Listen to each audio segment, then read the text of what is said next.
February 1997, Portland, Oregon. While grunge's corpse still dominated radio playlists and Britpop ruled the airwaves, a 27-year-old man sat in various basements across the Pacific Northwest, whispering into a microphone. His name was Elliott Smith, and he was making an album that would rewrite the rules of confessional songwriting. Either Or wasn't recorded in a proper studio. It was pieced together across multiple locations: Smith's girlfriend's house, a place called Laundry Rules Recording, a barn in Arcata, California called The Shop, and something known as the Heatmiser house. The album was recorded between 1995 and 1996, a period when Smith was living two parallel lives, one as a member of the Portland rock band Heatmiser, the other as a solo artist crafting songs on a borrowed 4-track recorder. The contrast couldn't have been starker. By day, Smith was fulfilling obligations to a band that had just signed to Virgin Records. By night, he was making the kind of music that felt like reading someone's diary without permission. Larry Crane, Smith's longtime friend and engineer who worked on several tracks at Laundry Rules Recording, remembers the intimacy of those sessions. Smith would arrive with reels containing stereo mixes of music he'd already tracked elsewhere.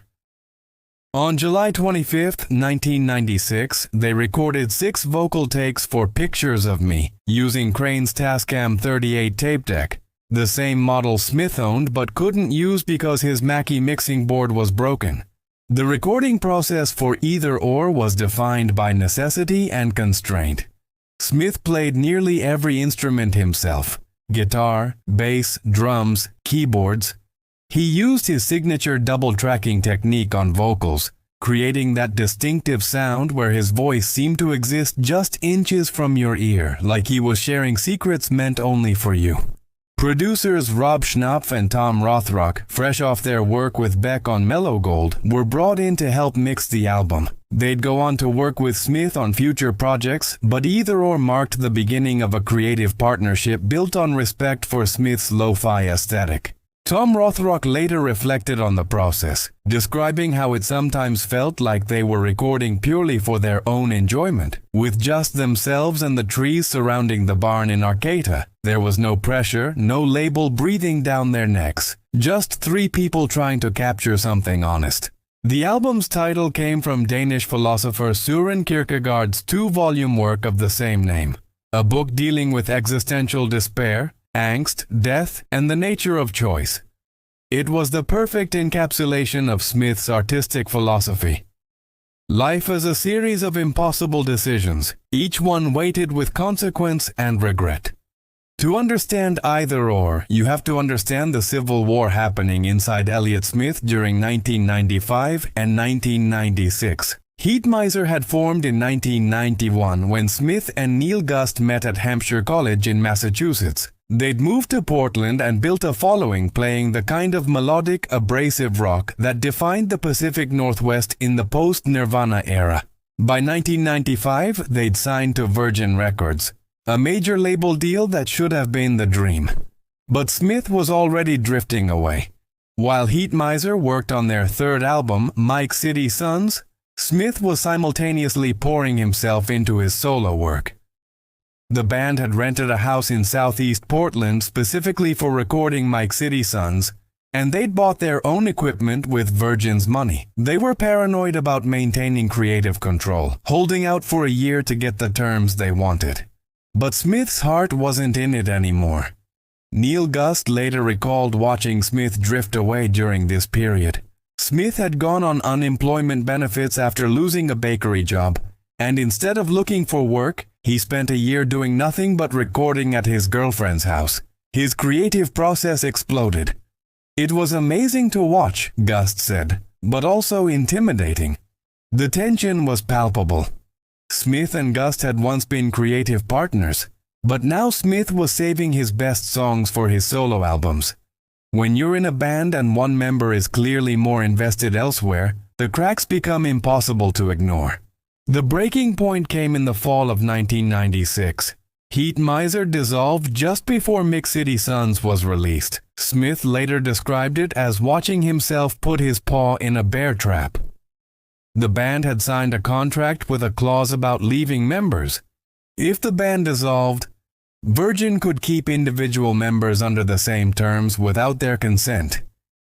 They kept Smith. They dropped everyone else.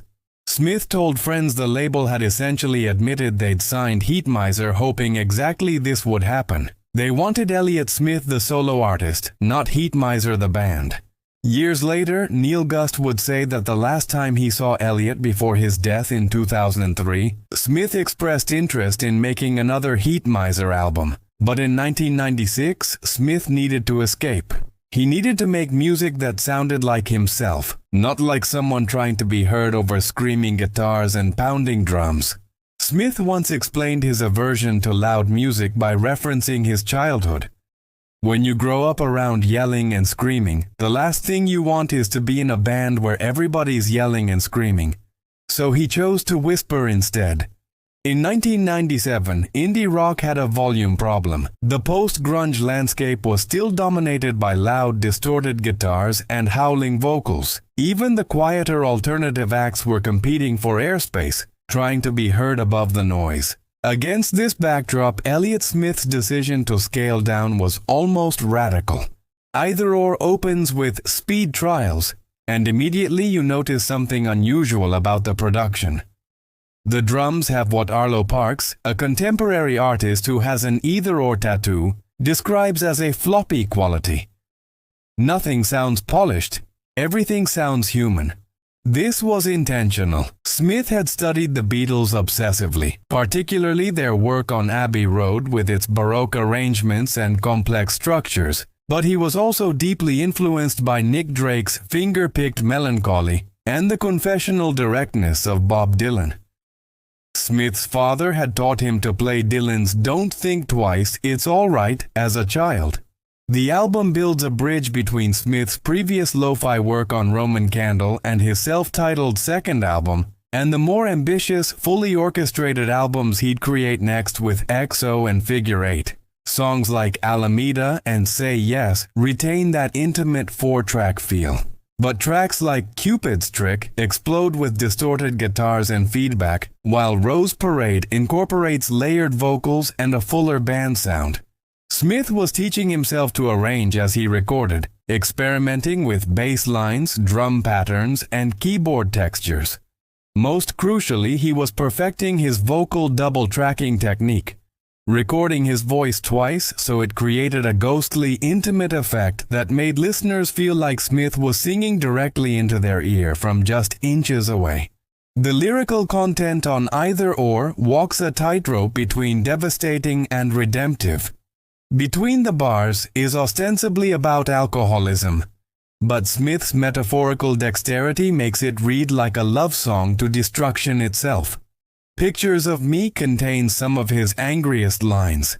Everybody's dying just to get the disease, and I'm so sick and tired of all these pictures of me.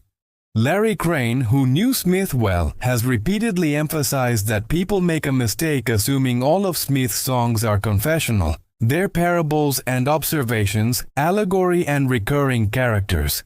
Smith was a storyteller drawing from life experience but not simply documenting it.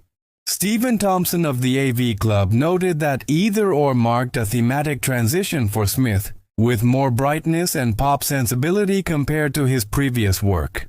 The album oscillates between harmony and dissonance, sentiment and cynicism, light and dark. It was Smith at his most dichotomous, fitting for an album named after a philosophical work about impossible choices. On February 25, 1997, Kill Rock Stars released Either Or. The album didn't chart, there was no radio play, no MTV rotation. It simply existed as another indie release from an artist with a devoted but modest following. Then Gus Van Sant heard it. The director was preparing to shoot Good Will Hunting, a screenplay about a troubled genius janitor at MIT written by two unknown actors named Matt Damon and Ben Affleck. Van Sant needed music that could capture the film's emotional landscape. Working-class Boston, intellectual awakening, and the complicated inner life of someone too smart for their own good. Either Or was perfect. Van Sant was so impressed that he didn't even consult Smith before incorporating 3 songs from the album into the film: Between the Bars, Angelus, and Say Yes. He also asked Smith to write an original song for the soundtrack. When Smith found out his music was already in the movie, he was flattered rather than angry. He agreed to contribute, and that's how Miss Misery came to exist. For the soundtrack, Smith also recorded an orchestral version of Between the Bars with composer Danny Elfman, along with No Name No. 3 from his debut album Roman Candle. The Good Will Hunting soundtrack became a surprise hit, introducing Smith's music to millions of people who'd never heard of Kill Rock Stars or the Portland indie scene. Then came the Oscar nomination. In early 1998, Miss Misery was nominated for Best Original Song at the Academy Awards. Smith would have to perform at the Oscar ceremony, broadcast to over 55 million viewers worldwide. He initially didn't want to do it. The producers told him they'd perform the song with or without him, so he reluctantly agreed. On Oscar night, Smith took the stage in an ill-fitting white suit, backed by an orchestra, sandwiched between performances by Trisha Yearwood and Celine Dion's My Heart Will Go On from Titanic. He looked deeply uncomfortable, but he played his song with quiet dignity. Rolling Stone would later describe the nomination as shocking. Here was an indie artist known for basement recordings suddenly competing for Hollywood's biggest music honor. He lost to Celine Dion. Madonna, presenting the award, quipped, "What a shocker." But the exposure changed Smith's life irreversibly. A year earlier, he'd been playing clubs like Spaceland in Los Angeles to small crowds. Now he was performing at the Oscars. The cultural whiplash was severe, and Smith struggled with what it meant for his identity as an artist. In one interview, he described the Oscars as a very strange show. He said he wouldn't want to live in that world, but it was fun to walk around on the moon for a day. The moon, it turned out, was a lonely place. Fame should have been the answer. For most artists, an Oscar nomination represents the dream, validation, opportunity, financial security. For Elliott Smith, it felt like a betrayal of everything his music represented. The media immediately constructed a narrative around Smith that he couldn't escape. One of the first mainstream pieces about his Oscar nomination, published by Yahoo Launch in February 1998, compared Smith to Will Hunting, both geniuses working in obscurity, suddenly given the chance to enter the mainstream. That is, if he can, and if he wants to. The comparison was telling. It assumed Smith was somehow damaged or dysfunctional, in need of rescue by the entertainment industry. A Los Angeles Times article from April 1998 drove the point home with brutal clarity. A few weeks ago, Elliott Smith performed his Oscar-nominated song for more than 55 million on the Academy Awards telecast. A month earlier, he was playing the tiny LA rock club Spaceland. A year ago, he was trying to kill himself. Smith's authenticity was being positioned as a direct counterpoint to Hollywood's artifice. His struggles with depression and addiction, very real and very serious, were being packaged as proof of his artistic legitimacy. The media had decided who Elliott Smith was supposed to be, and he had little say in the matter. A UK Times review of Either Or's belated UK release in May 1998 contrasted Smith's stripped-down aesthetic with Celine Dion's hysterical 1,600-piece orchestra, describing his songs as Nick Drake melancholia, despite the album featuring prominent electric guitar, bass, drums, and keyboards on many tracks. The myth was overtaking the reality. Elliott Smith the person was disappearing beneath Elliott Smith the sad boy indie icon. Friends from Portland noticed the change. Larry Crane later told the New York Times, "He wasn't just our little Elliott treasure anymore. We had to share him with the world." But sharing Smith with the world meant sharing him with an audience that projected their own pain onto his songs, that assumed every lyric was literal autobiography, that wanted him to remain frozen in melancholy forever. Smith moved from Portland to New York, hoping for anonymity. He spent most of his days in dark bars in Brooklyn, writing songs at Luna Lounge that would become his DreamWorks debut XO. He was drinking heavily. The pressure of his newfound visibility was compounding the depression and substance abuse issues he'd been battling for years. Christopher Cooper, head of Cavity Search Records, who released Smith's debut Roman Candle, later admitted, "I talked him out of thinking that he wanted to kill himself numerous times when he was in Portland. I kept telling him that he was a brilliant man, and that life was worth living, and that people loved him." Friends like Pete Krebs echoed similar experiences. In Portland, we got the brunt of Elliott's initial depression. Lots of people have stories of staying up with Elliott until 5 in the morning, holding his hand, telling him not to kill himself. The darkness in Smith's music wasn't an affectation or a marketing strategy. It was survival in real time, documented in song. 25 years after its release, Either Or has achieved something Smith might never have imagined. It's become a sacred text for a generation of artists who discovered his work after his death. Phoebe Bridgers has called Smith's influence on her music foundational. She's performed his songs live dozens of times, covered Say Yes and Whatever, and has stated explicitly, "He's like the Beatles to me." When she released her album Punisher in 2020, she described how Smith's approach to recording, intimate, vulnerable, unafraid of revealing too much, shaped her entire creative philosophy.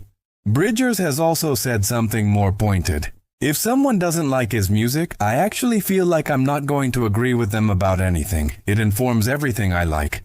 On her 21st birthday, UK artist Arlo Parks got an Either Or tattoo on her ankle.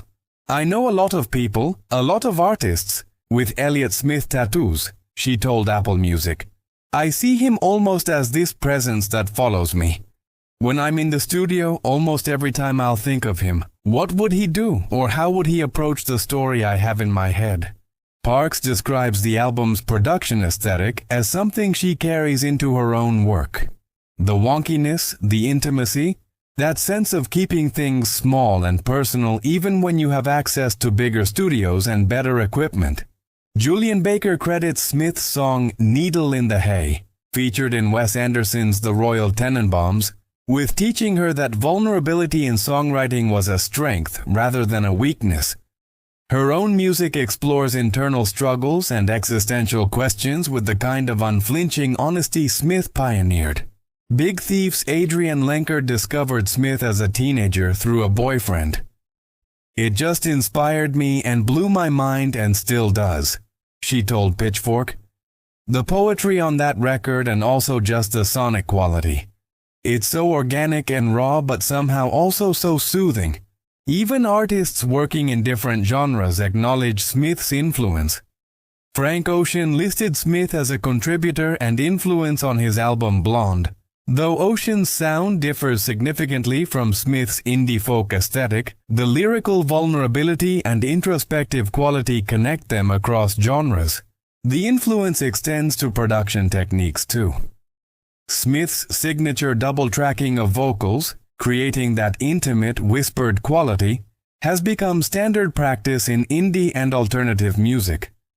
Artists from Clairo to Bon Iver have adopted the technique, understanding what Smith knew, that imperfection can create deeper emotional resonance than polish. Lucy Dacus, another member of the Boygenia supergroup with Bridgers and Baker, has spoken about both the gift and the burden of Smith's example. She appreciates his willingness to bare his soul in song, but also recognizes a cautionary tale. If you give everything away and then you have to sing it every night and reiterate to yourself that you're despicable and unlovable, then you might just start to believe it. It's a profound observation about the cost of confessional artistry, something Smith himself discovered as his music became increasingly identified with suffering. When Either Or was released in February 1997, critical reception was positive but measured. The album was voted 20th Best Album of 1997 in the Village Voice's Paz and Job Critics poll. Robert Christgau, the poll's supervisor, gave it a mixed review, finding Smith tuneful if depressive, and suggesting that he could too be popular, he just doesn't want to be, that's all. It was a fundamental misreading of Smith's artistic intentions, but it reflected how critics initially struggled to categorize what he was doing. Trouser Press called it even more fully realized than his self-titled second album, recognizing that Smith was expanding his sonic palette while maintaining his distinctive voice. Stephen Thompson's AV Club review noted the album's brightness compared to Smith's previous work, a transitional quality that made Either Or feel like the bridge between lo-fi experimentation and more ambitious studio production. But the real critical reassessment came after Smith's death in 2003. Suddenly, Either Or was being reevaluated not just as a good indie album from the 90s, but as one of the decade's essential works. In 2013, NME placed Either Or at number 149 on its list of the 500 greatest albums of all time. Consequence of Sound ranked it number 97 on their Best Albums Ever list. When Rolling Stone updated their 500 Greatest Albums list in 2020, Either Or came in at number 216. Remarkable for an album that never charted and was released on an independent label. Most tellingly, Pitchfork ranked the album at number 23 on their Best Albums of the Decade list in 2022. Tiny Mixtapes declared simply, "The songs on Either Or are Elliott Smith's best." As of March 2017, Either Or remains Smith's best-selling release, having moved 429,000 copies in the United States. Again, remarkable for an album that received no mainstream radio play and no major label promotion. The album's legacy is also physical. In Portland, a restaurant called Either Or references the album's title. In Los Angeles' Silver Lake neighborhood, fans maintain a memorial wall at the location featured in Smith's Miss Misery music video, where he walked around feeding expired parking meters. It's become a pilgrimage site for Smith devotees. The expanded edition released in 2017 for the album's 20th anniversary featured previously unreleased studio tracks and live recordings from the 1997 Yo-Yo A Go-Go Festival in Olympia, Washington. Larry Crane oversaw the remastering process and wrote new liner notes providing intimate details about the recording sessions. Critics and fans who revisit Either Or today hear an album that sounds both of its time and timeless. The lo-fi production hasn't aged poorly. It's become aspirational, a reminder that emotional honesty matters more than sonic perfection. The songs haven't become dated because the emotions they explore are universal. Loneliness, addiction, failed relationships, the search for meaning in a world that often feels meaningless. Either Or proved that you don't need volume to make an impact. Sometimes a whisper cuts deeper than a scream. October 21, 2003, Echo Park, Los Angeles. Elliott Smith was 34 years old. What happened that afternoon remains the subject of speculation and controversy more than 2 decades later. The official narrative is that Smith died from 2 stab wounds to the chest at his home on Lemoyne Street. A note written on a post-it read, "I'm so sorry. Love, Elliott. God forgive me." His girlfriend Jennifer Chiba told police they'd been arguing, that she'd locked herself in the bathroom, and that she heard a scream. When she emerged, Smith was standing with a knife in his chest. She pulled it out and called 911. Smith was pronounced dead 20 minutes after arriving at the hospital. The Los Angeles County Coroner's report, however, was inconclusive. While Smith's history of depression was compatible with suicide, and the direction of the stab wounds was consistent with self-infliction, several aspects were atypical. There were no hesitation wounds, the small cuts that typically appear when someone is working up the courage to seriously injure themselves. There were small wounds on Smith's hands and right arm that could have been defensive wounds. Both stab wounds were remarkably similar in direction and angle, which seemed unlikely for self-inflicted injuries. The report stated, while his history of depression is compatible with suicide, several aspects of the circumstances are atypical of suicide and raise the possibility of homicide. The case remains open. No one has ever been charged with Smith's death. What's undeniable is that Smith was in tremendous pain in his final years. He struggled with heroin and alcohol addiction. He'd been diagnosed with depression and ADHD. By 2002, he was also using crack cocaine. Friends described him becoming increasingly paranoid, believing his conversations were being bugged, staying up for days at a time rambling about conspiracies that he knew weren't real but couldn't stop believing. In late 2002, Smith successfully completed rehab for his substance abuse issues. Friends and collaborators noticed a dramatic improvement.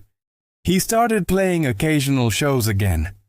He began work on what would become his posthumous album, From a Basement on the Hill. On his 34th birthday in August 2003, he quit drinking entirely, also giving up red meat, refined sugar, and caffeine.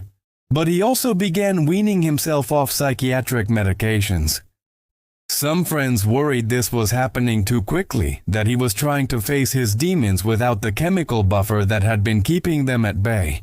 His final year was marked by bursts of creativity and crushing depression. He'd established the Elliott Smith Foundation with drug counselor Jerry Schoenkopf and girlfriend Valerie Deeren to benefit abused children, a cause close to his heart given his own difficult childhood in Texas with an abusive stepfather. Producer Larry Crane received a phone call from Smith just a week before his death. Smith was interested in recording a new album. He was making plans. He was thinking about the future. 7 days later, he was gone. William Todd Schultz, who wrote the 2013 biography Torment Saint. The Life of Elliott Smith, interviewed the coroner extensively and came away convinced Smith's death was suicide. We're talking about a person who had overdosed numerous times in the last couple of years of his life, had cut himself, had always been depressed, was going through the difficult process of getting off the drugs he was addicted to. But doubt persists. In a 2013 documentary Heaven Adores You, there's footage of Smith saying, "I'm the wrong kind of person to be really big and famous." It was a prophecy that came true in the worst possible way. After Smith's death, something unexpected happened. His music found a larger audience than it had during his lifetime. The posthumous album From a Basement on the Hill was released in 2004, assembled from recordings Smith had been working on before his death. It received widespread critical acclaim and introduced his work to listeners who'd never heard either or XO. In 2007, Kill Rock Stars released New Moon, a compilation of 24 songs Smith recorded between 1994 and 1997, material that existed in parallel to either or. The digital age has been kind to Smith's legacy. Streaming services have made his entire catalog accessible to new generations of listeners. On Spotify, Between the Bars has been streamed hundreds of millions of times. Songs like Angelis, Say Yes, and Waltz No. 2 have found renewed life through playlist culture and TikTok discovery. Modern artists aren't just influenced by Smith, they're in direct conversation with him. When Phoebe Bridgers writes a song like Scott Street or Funeral, you can hear either or's fingerprints all over it. When Julian Baker builds a song from whispered confession to cathartic release, she's following Smith's blueprint. When Bon Iver multi-racks vocals to create ghostly harmonies, the technique traces directly back to Smith's innovations in his girlfriend's basement. The influence extends beyond sound to philosophy. Smith's willingness to be vulnerable, to write about depression and addiction without romanticizing them, opened a door for an entire generation of artists to be honest about mental health struggles. He made sadness a legitimate artistic subject without requiring it to resolve into hope or redemption. UK artist Slothai, whose music exists in a completely different genre, has cited Smith as teaching him it's okay to not be okay. His music has made me feel like it's okay to not be okay. There's a restaurant in Portland called Either Or. There's a memorial wall in Los Angeles where fans leave notes and flowers. There are countless Elliott Smith tattoos on countless bodies, either-or titles inked on ankles, Angela's lyrics wrapped around arms, portraits of Smith's face permanently marked on skin. In 2017, for the album's 20th anniversary, Kill Rock Stars released an expanded edition with remastered tracks and previously unreleased material. Larry Crane wrote extensive liner notes detailing the recording process, providing context that deepened appreciation for Smith's craftsmanship. Music publications regularly publish retrospectives and reconsiderations. Essays exploring either-or's influence appear in academic journals. The album is taught in college courses about 1990s indie rock and confessional songwriting. Most importantly, the album continues to resonate with people going through difficult times. When you're depressed, when you're struggling with addiction, when you feel fundamentally alone in the world, either-or doesn't offer easy answers. Instead, it offers something more valuable: companionship in the darkness. Smith's whispered vocals feel like a friend sitting beside you at 3 a.m., not trying to fix anything, just acknowledging that yes, it's hard, and yes, you're not the only one feeling this way. The album's enduring power lies in its honesty. Smith wasn't performing sadness, he was documenting it. And in that documentation, he created something that helps people survive their own darkness. Either-or changed indie music forever, but not in the way most landmark albums do. It didn't introduce a new sound. Nick Drake had already perfected melancholic fingerpicking, and countless artists had explored lo-fi production before Smith. It didn't spawn a movement or kick off a trend. It didn't make Elliott Smith rich or famous in any sustainable way. What either-or did was prove that radical vulnerability could be radical art. In 1997, the dominant mode of alternative rock still carried the anger and volume of grunge. Even softer indie acts felt the need to build towards something: crescendos, catharsis, release. Smith did the opposite. He scaled down. He whispered. He recorded in basements.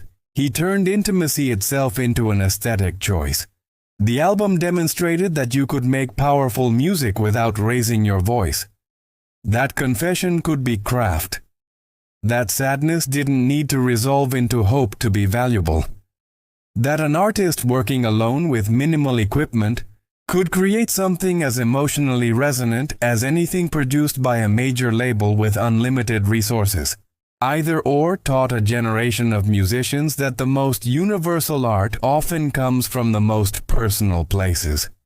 When Smith sang about his specific pain, his specific failures, his specific loneliness, he somehow articulated feelings that millions of people recognized in themselves but couldn't put into words.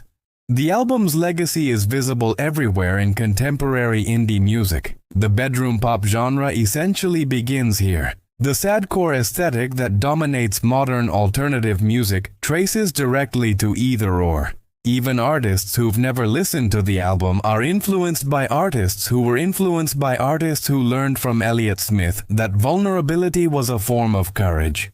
But the legacy is complicated by tragedy. Smith's death casts a shadow over everything he created. It's impossible to listen to Between the Bars, a song about self-destructive tendencies disguised as a love song, without thinking about how his life ended. It's impossible to hear him sing "I'm Never Gonna Know You Now, But I'm Gonna Love You Anyhow" on Waltz Nar 2 without feeling the weight of all the music he never got to make. The question that haunts either-or's legacy is whether we can separate the art from the artist's suffering. Can we celebrate the album's beauty without romanticizing the pain that produced it? Can we appreciate Smith's vulnerability without treating his depression as the price of his genius? These are questions without easy answers. What we can say with certainty is that either-or gave voice to people who felt voiceless. It made loneliness a little less lonely. It proved that whispered confessions could reach millions of ears and change millions of lives. The album taught us that you don't need to be loud to be heard. You don't need to be perfect to be profound. You don't need to have answers to ask important questions. Elliott Smith made an album in basements and bedrooms while his band was falling apart and his life was coming undone.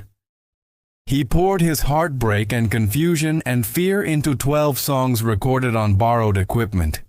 He whispered instead of screaming, choosing intimacy over volume, honesty over hope. And in doing so, he created something that will outlive everyone who first heard it. Either or isn't just an album, it's a blueprint for how to turn pain into beauty, how to transform suffering into art, how to find connection in isolation. 27 years after its release, Either or remains what it was from the beginning, a whispered secret that the whole world needed to hear. And we're still listening.